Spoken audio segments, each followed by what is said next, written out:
Shriram express news, आपली बातमी आपला आवाज।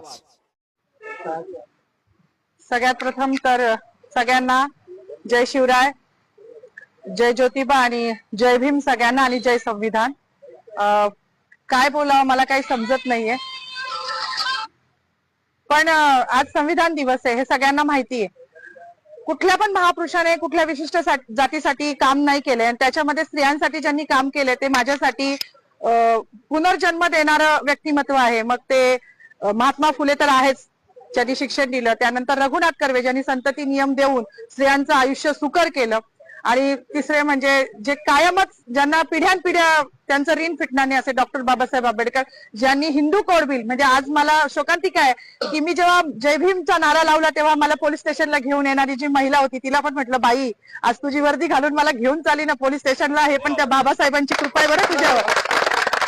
मला हसायला आलं, मी अजूनही आनंदी आहे, मला काही वाईट वाटत नाहीये। माझी नोकरी, माझं प्रमोशन मला काहीच कळत नाही, कारण माझ्या बाबासाहेबांनी हिंदू कोड बिलाचा जो राजीनामा दिला होता तो माझ्यासारख्या महिलांसाठी दिला होता। त्याला माहिती होतं का भविष्यात माधवी जाधव जन्माला येणार आहे नाशिकमध्ये आणि ती माझ्या अस्तित्वासाठी लढणार आहे, नव्हतं माहिती, पण आमचं अस्तित्व निर्माण व्हावं। आज ज्या बसल्या आहेत ना तिकडे मंत्रिमंडळात डोक्यावर पदर घेऊन निवडणुक्या पुरत्या, त्या पण बाबासाहेबांच्या जीवावर बसल्या आहेत।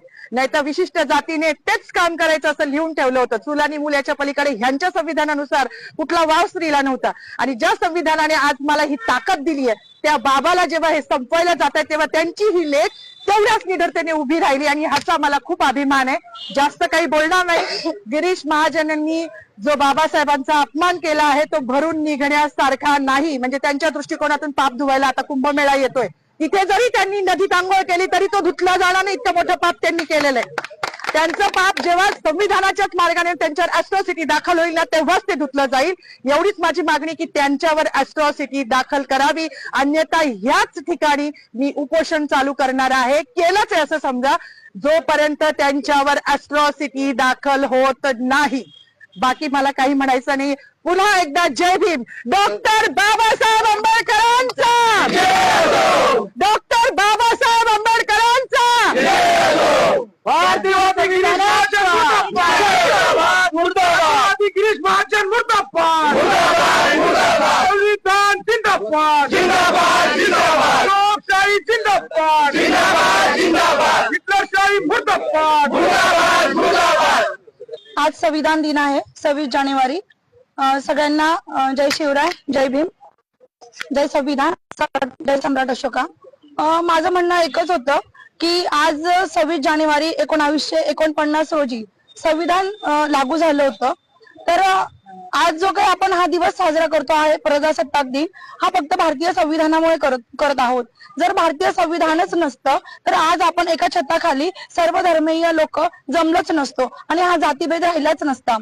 तर माझं एकच म्हणणं होतं की गिरीश महाजन यांनी, मंत्री महोदयांनी शिवाजी महाराजांचा जयघोष केला, संभाजी महाराजांचा जयघोष केला, मग बाबासाहेबांचा असा काय गुन्हा होता का बाबासाहेबांना का असं मुद्दामून डावललं जात आहे की हा असं, हे खूप म्हणजे त्यांनी असं करायला नको होतं। म्हणजे परेड चालू होती ग्राउंडवर आणि परेड चालू असताना जेव्हा घोषणा दिल्या गेल्या की छत्रपती शिवाजी महाराजांची जय घातली गेली, परत संभाजी महाराजांचं नाव घेतलं गेलं, आता बाबासाहेब त्यांची घोषणा केली जाईल, पण तसं झालंच नाही। असं रक्त उफाळून येत होतं, परंतु एक जाण्याची वाट बघत होतो की कधी आपली परेड सुटेल आणि मंत्री महोदयांना आपण त्यांना हा जाब विचारू किंवा त्यांनी असं का केलं आपण विचारू।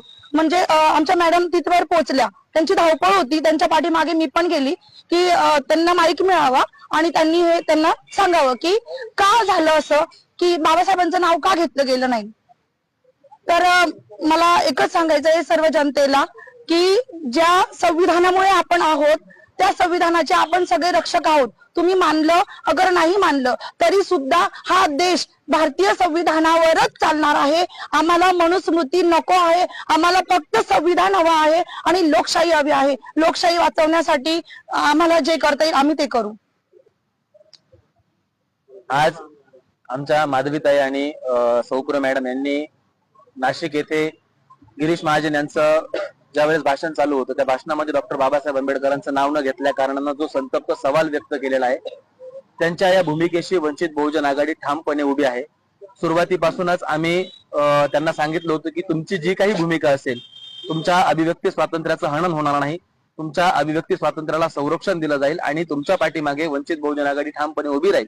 या संपूर्ण घटनेमध्ये आतापर्यंत सरकारवाडा पोलीस स्टेशनला त्यांना बसवण्यात आलं होतं. का बसवण्यात आलं होतं, कुठल्या ऍक्ट खाली बसवण्यात आलं होतं, त्याचा संदर्भ काय आहे, त्यांच्या अंगावरती वर्दी आहे, त्या सुद्धा या देशाच्या, या महाराष्ट्राच्या कर्मचारी आहेत, सरकारच्या कर्मचारी आहेत.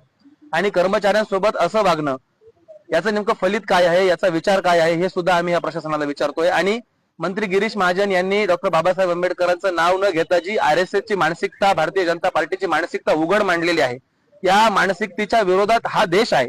हा देश डॉक्टर बाबासाहेब आंबेडकरांच्या संविधानानं चालतो. तुम्ही EVM मॅनेज करून सत्ता हस्तगत करू शकता, परंतु लोकांची मनं हस्तगत करू शकत नाही. आणि हा रोष तुम्हाला रस्त्यावरती, हा रोष तुम्हाला आंदोलनात, हा रोष तुम्हाला तुमच्या भाषणांच्या वेळी असाच दिसला जाईल. आणि गिरीश महाजन यांना ओपन चॅलेंज आहे, तुम्ही नाशिकचे पालकमंत्री नाही आहात, तुम्ही त्या आविर्भावामध्ये राहू नका. तुम्ही कुंभमेळा मंत्री आहात, तुम्ही बिनमुलाये मेहमान आहात. तुम्ही नाशिकमध्ये वृक्षतोड केली, नाशिककरांनी सहन करायचा प्रयत्न केला. तुम्ही नाशिकचे हाल जळगाव सारखे करायचे प्रयत्न केले, नाशिककरांनी सहन करायचा प्रयत्न केला. परंतु आता नाशिककर तुमच्या या महाचुकीला, घोड चुकीला विसरणार नाही आहेत. तुम्ही डॉक्टर बाबासाहेब आंबेडकरांचा अपमान केलेला आहे. गिरीश महाजन, तुम्ही नाशिक सोडून परत जळगावला जा. आम्हाला दुसरा कुंभमेळा मंत्री द्या. गिरीश महाजन यांनी या मंत्रिपदाचा राजीनामा दिला पाहिजे. आणि आम्ही नाशिक जिल्हा कायद्याचा बालेकिल्ला म्हणणाऱ्या संदीप कर्णिक साहेबांनाही आव्हान करतो की तुम्ही कोणत्याही गृहमंत्र्याच्या दबावाखाली नाही येता, मंत्रिमंडळाच्या दबावाखाली नाही येता. हा तमाम दलितांचा, तमाम आंबेडकरी प्रेमींचा अपमान आहे. या अपमानाच्या ऍक्ट नुसार तुम्ही अनुसूचित जाती जमाती प्रतिबंध कायद्याच्या अनुसार गिरीश महाजनवरती गुन्हा दाखल केला पाहिजे. आणि हीच मागणी या दोन्ही कर्मचाऱ्यांची आहे. आणि या मागणीला वंचित बहुजन आघाडीचा पूर्णपणे पाठिंबा आहे. जर सरकारी कर्मचारी म्हणून त्यांच्यावरती कुठल्याही प्रकारचा दबाव आणण्याचा प्रयत्न केला तर आम्ही हे प्रकरण सरळ आदरणीय बाळासाहेब आंबेडकर यांच्या कोर्टामध्ये नेऊ आणि तिथून आम्ही न्याय मिळवून आणू. धन्यवाद.